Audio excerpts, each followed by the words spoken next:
Hello and welcome to another episode of Shut Up and Do It Yourself.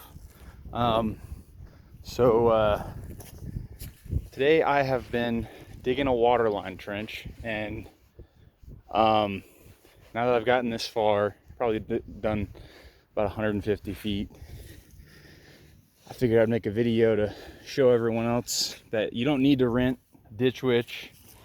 If you have a little bit of time and a strong back, you can do this yourself. It's not a whole lot of fun, but you'll save some money. So I just wanted to show you the tools that you'll need to dig your own trench to run like a water line or an electrical line. I'm running a water line to our greenhouse right there. We got a garden, and we have a well. You can see the well over there. And it's a pain in the ass to bring all these hoses all the way out here, so I figured I'd do the permanent solution and run a water line. But I found that that it's best to have both of these kinds of shovels. So you have, if you go to Lowe's or Home Depot, it'll say like trenching shovel. And something that I learned, which is probably common knowledge if you do this all the time, but I don't know, I didn't really see it when I kind of did a little bit of research. In North Carolina, lines need to be 16 inches, and this is actually 16 inches from the bottom to the top. So as long as you sink the shovel all the way to the bottom, you're within code and below the frost line.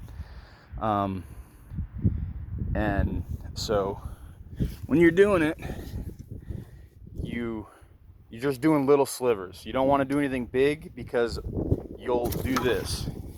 This was my first trenching shovel. You can see it didn't like that I was trying to use it as a lever. So I have this one now, and you just want to do little slivers. You slide it in there, and it's okay if you don't go all the way down the first time, because when you come back with the other shovel, you get it the rest of the way. But as you can see, I got it just about there. And then sometimes when I get a tough spot, what I do is I'll push it in, and then instead of like trying to like lever it back, I'll pull up and lean forward, and that kind of releases the dirt a little bit and keeps you from like breaking the shovel.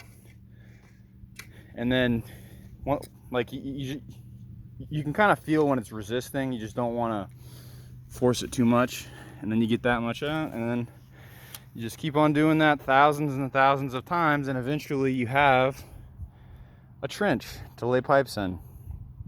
But I'll show that again. So put your foot on it, and I'm in clay, so this is probably one of the hardest.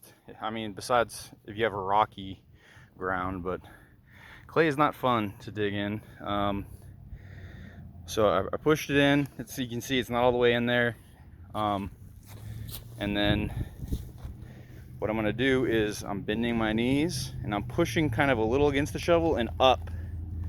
And then with that, it pulls that dirt out, so you're not fighting like it being pinched into the ground, and it comes right out. And then you're less likely to break that shovel. And then we also have this one.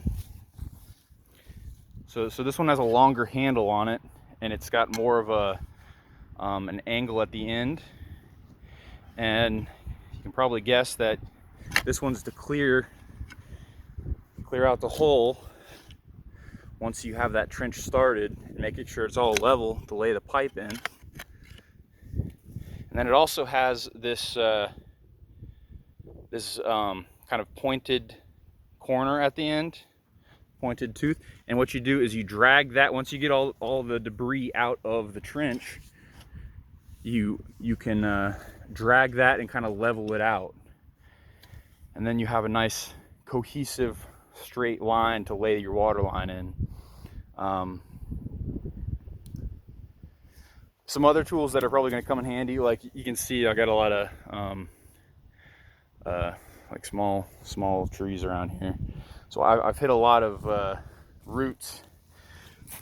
This will come in handy, and this will come in handy because once you get a distance, you'll have a bunch of like little roots like hanging on the edge, and you'll just want to like kind of go down the side and clear those out to make it easier to lay the pipe in, and you're not fighting them whenever you're clearing it with that clearing shovel, the orange shovel.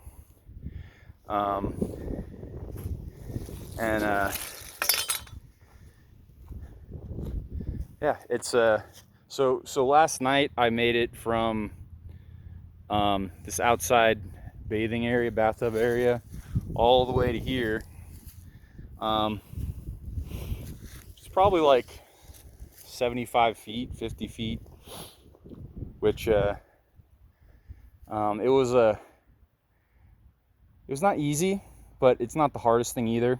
I mean, you're getting some good exercise and you're accomplishing something, and you're not paying however many $100s to rent a ditch witch to do this.